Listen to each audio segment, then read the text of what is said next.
And it was the province of Cagayan that bore the brunt of Typhoon Ramon.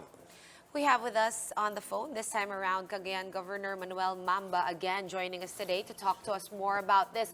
Good afternoon, Governor. We just spoke to our reporter, Dean De Flora. He is somewhere there in the Santa Ana area, I believe. He said the situation is all under control. I would like to ask you the same thing. Is the situation under control? How are you guys? Well, we're still experiencing heavy rains here, and the typhoon signal was lowered to typhoon signal number 1 over Cagayan at this point in time. But we have floods in a lot of places. Some of our roads are impassable, and some of our bridges too, although these are overflow bridges, most of it. And the weather has not really improved at this point in time. Governor, we understand that there were some power supply interruptions. How's the power situation over there right now?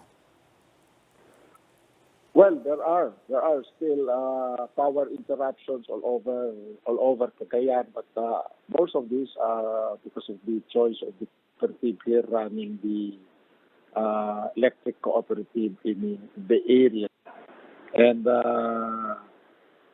there are also areas. No, there are also areas where we still have some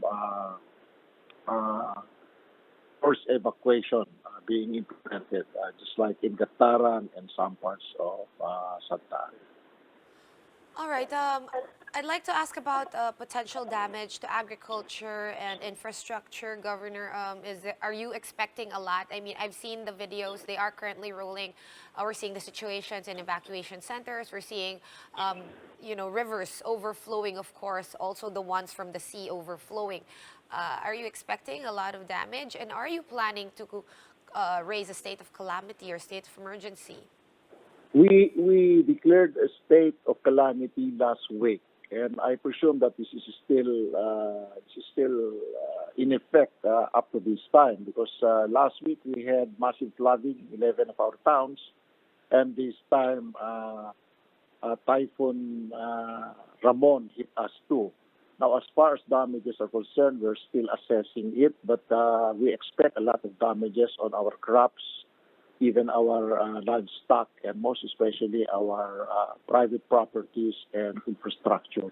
But we will still have to assess this because our people are still not on the ground as far as those who will be assessing the damages. But we will have initial reports in due time. Right, Governor, we'd like to find out as well about the capacity of the evacuation centers, as we understand that more families are expected to go to these places if the rains do not subside. Well, we had about 6,500 individuals as early morning today, no? And we expect more will be coming. But we do have a lot of, because the schools are being used for evacuation centers, even the barangay halls are used, and we also have an Adopt a Neighbor scheme here that we do every disaster. And I suppose, in a way, this would handle the situation. All right, thank you again for your time, Cagayan Governor Manuel Mamba. Prayers to you all there in your province.